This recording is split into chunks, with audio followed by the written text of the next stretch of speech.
The Silent Vanguard.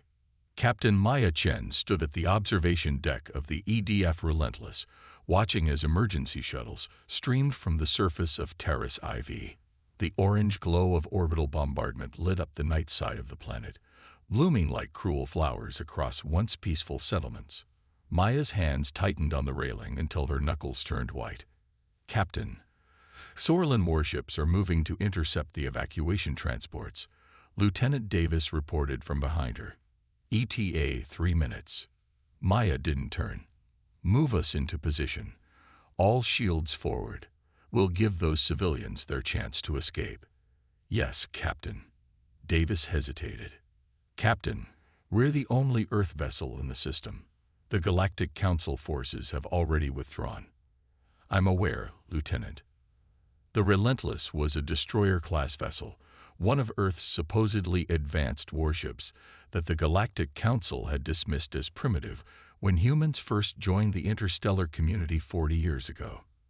At 600 meters long, with railgun batteries and fusion missiles, it was considered quaint by species who had been traversing the stars for millennia.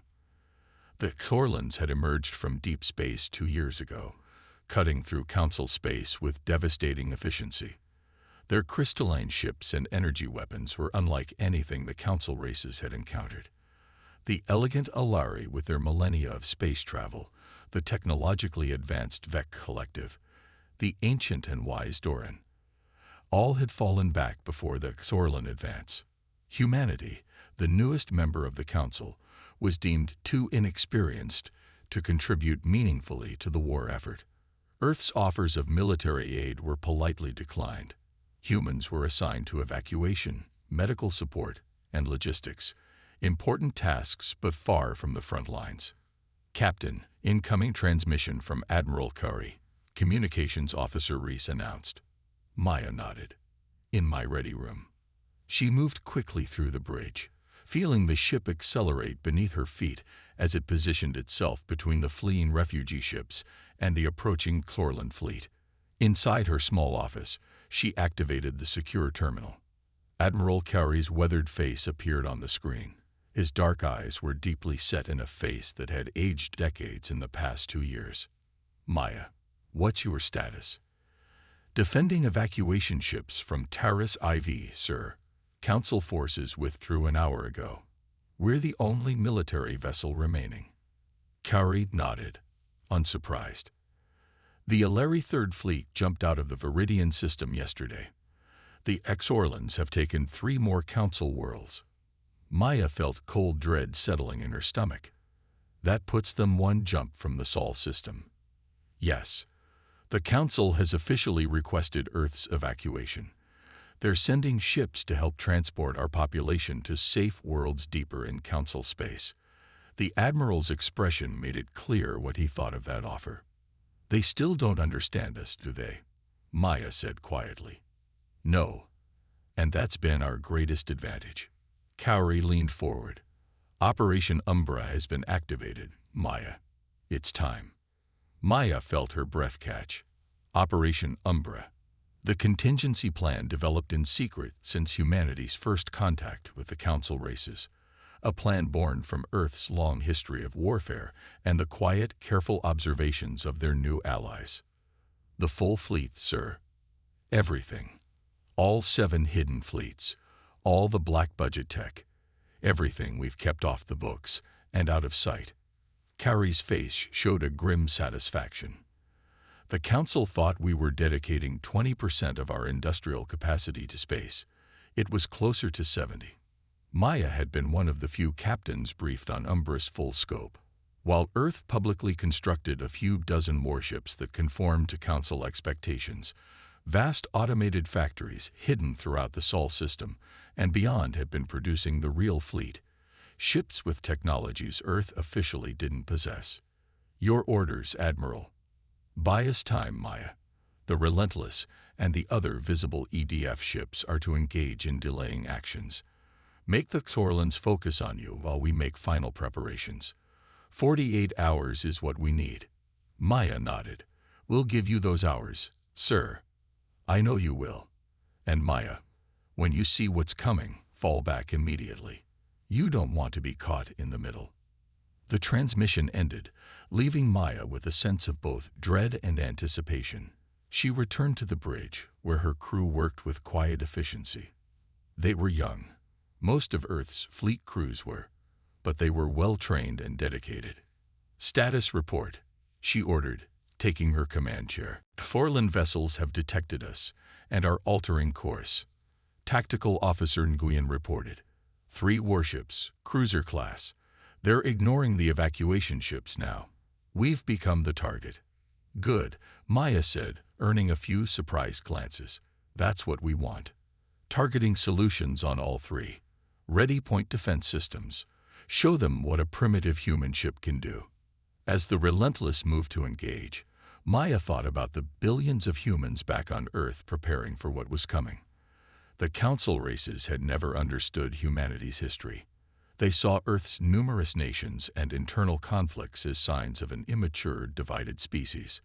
They didn't comprehend that those very divisions had driven human innovation in warfare to heights that would horrify most Council species.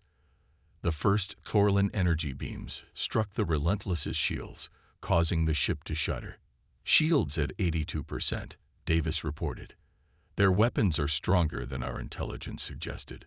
Return fire. All batteries. Railguns accelerated tungsten projectiles to a significant fraction of light speed, while fusion missiles streaked toward the Thorlan vessels. The lead Thorlan cruiser's shields flared brilliantly as they absorbed the impacts. "Minimal damage to target," Nguyen reported, frustration evident in his voice. Maya had expected this. The visible Earth Defense Force had been constructed to appear only marginally effective against advanced adversaries, good enough to defend Earth in minor conflicts, but not so advanced as to make the Council races nervous about their new neighbors. It was all part of the deception. The Relentless rocked again as more energy beams struck its shields. "Shields at 64%, Davis called out. "They're focusing fire." "Evasive pattern Delta," Maya ordered. "Launch countermeasures." For the next hour, the Relentless danced with the 3 Thorlan cruisers, taking hits but giving ground slowly, drawing the alien vessels away from the evacuation ships. Maya watched as the last transport jumped to safety. "Captain, engineering reports shield generators are overheating," Davis said. "Another direct hit could collapse our port shields entirely." Maya nodded. The Relentless had done its job. The civilians were safe, and they'd occupied the Thorlan ships for precious time. "Plot jump coordinates to Proxima Centauri. We've accomplished our mission here." As the Relentless prepared to jump, Maya received a priority message from Earth Command. It was brief and encrypted for her eyes only. "All EDF captains, Operation Umbra commences in 36 hours. Fall back to designated safe positions. Witness what comes next." Across Council space, other Earth ships were performing similar actions, small, desperate holding actions that puzzled both their Council allies and Thorlan enemies. Why would humans throw their meager forces against an overwhelming enemy? Why sacrifice ships in battles they couldn't win? What no one outside Earth's military leadership understood was that these weren't sacrifices. They were a misdirection. The small, visible piece of humanity's military deliberately drawing attention, while the true force prepared to emerge. In hidden shipyards throughout Sol and proximate star systems, final preparations were underway. Ships that dwarfed anything Earth had publicly acknowledged powered-up systems that violated what the Council believed to be possible. Weapons were armed that would redefine warfare in the galaxy. And at the helm of each vessel were humans who had watched their supposed allies dismiss them, underestimate them, and now abandon them. Humans whose species had spent its history preparing for threats exactly like the Thorlans. The galaxy was about to learn why it should have paid more attention to humanity's history of warfare before dismissing Earth as a minor power.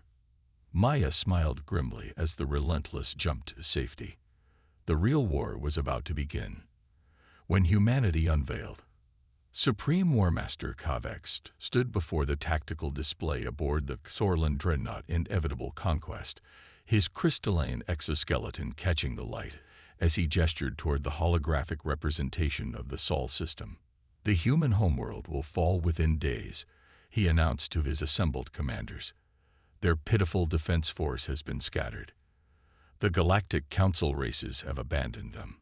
His second-in-command, Sub-War Master Zalren, studied the display with compound eyes that reflected the stars. "The humans have fought. Unusually, Supreme War Master." "Explain." "Their tactics appear desperate, yet deliberate. They engage, cause minimal damage, then retreat. It is not the behavior of a species facing extinction." Kavex made a dismissive gesture with his upper limbs. "They are young and ignorant of true warfare. The Council coddled them, allowing them to believe their primitive ships constituted a real fleet." He moved closer to the display, focusing on Earth. "Our intelligence indicates they have fewer than 100 warships. We have destroyed or disabled 23. The rest are in disarray." "As you say, Supreme War Master." Zalren inclined his head, but doubt lingered in his posture. "The Council races have learned their place." Kavex continued. "The Aleri offer tribute and surrender. The Vec Collective sues for peace. The Dorhan have withdrawn to their core worlds. Only these humans resist without purpose." "Supreme War Master," an analyst interrupted, approaching with a data crystal. "Our long-range sensors have detected unusual energy signatures in the Sol system." Kavex inserted the crystal into the tactical display. The hologram zoomed in, showing energy readings around Earth, Mars, and the gas giants of the outer system. "These readings are inconsistent with known human technology," the analyst explained. "They suggest massive power generation far beyond what their ships have demonstrated." "Could it be Council reinforcements?" Kavex demanded. "Negative, Supreme War Master. The energy signatures do not match any known Council technology either. They appear to be emerging from hidden locations throughout the system." Zalren's posture stiffened.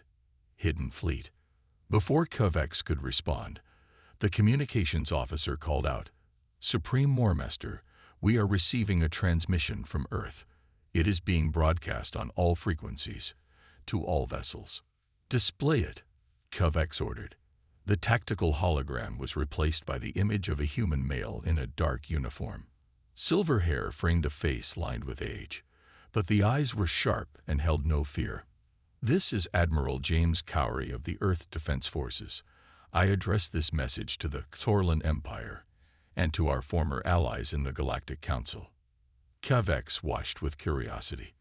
Final pleas before destruction were always interesting. "For 40 years, humanity has been part of the galactic community," Cowrie continued.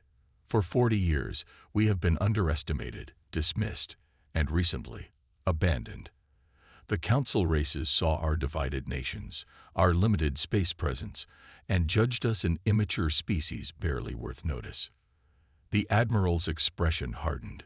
"What the Council failed to understand, what you Xorlans have failed to discover, is that humanity's history of conflict has prepared us for this moment in ways none of you could imagine. While presenting a modest face to the galaxy, Earth has been preparing."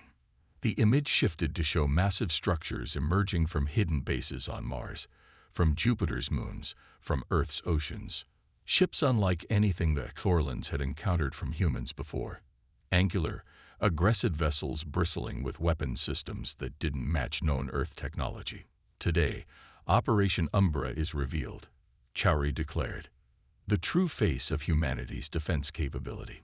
To the Xorlan Empire, you have 12 hours to withdraw from all Council and human space, or face the consequences." The transmission ended. Silence reigned on the inevitable Conquest's bridge until Kavex began to laugh, the sound clicking through his exoskeleton. "A final deception," he declared. "A desperate attempt to make us hesitate. Launch all ships. We attack the Sol system immediately." Captain Maya Chen stood on the bridge of the Relentless, now safely positioned behind Mars, watching as humanity's hidden fleet emerge. From concealed underground hangars on Mars, from camouflaged stations in the asteroid belt, from the dark sides of moons and the clouds of gas giants, They came. Not dozens of ships, but thousands. Not the modest 600-meter destroyers like the Relentless, but massive dreadnoughts stretching 3, 4, even 5 kilometers in length. Carrier vessels disgorging swarms of fighters. Specialized weapons platforms unlike anything Earth had publicly fielded. "My God," Lieutenant Davis whispered beside her. "I knew about Operation Umbra, but I never imagined." Maya nodded. Even those briefed on Umbra's existence hadn't been told its full scope. For decades, Earth had dedicated its industrial might to secret military production, developing technologies that combined human innovation with carefully studied principles from both Council and newly discovered sciences. "Admiral Curry is hailing all EDF ships," Communications Officer Reese announced. The Admiral's face appeared on the main screen. "All captains, maintain your positions. The Xorlan fleet has begun advancing toward Earth. They've ignored our warning." He smiled grimly. "Now they learn what humanity is truly capable of." The first wave of Xorlan ships appeared at the edge of the system, over 100 vessels moving in their precise crystalline formation. They were met not by a scattered defense, but by an organized armada that immediately moved to envelop them. Maya watched as the first human dreadnought, the EDF Leviathan, opened fire. Not with railguns or fusion missiles, but with weapons Earth had developed in secret, gravitic distortion cannons that warped space around Xorlan vessels, crushing their hulls. Quantum disruptors that interfered with the crystalline structure of their ships. Electromagnetic pulse weapons calibrated specifically to the frequency of Xorlan systems. The first Xorlan cruiser shattered into fragments. Then another, and another. "They never understood us," Maya said quietly as the battle unfolded. "The Council saw our nations, our internal conflicts, and thought us divided and weak. They didn't realize those very conflicts drove us to innovate, to develop weapons and strategies none of them had considered necessary in their thousands of years of relative peace."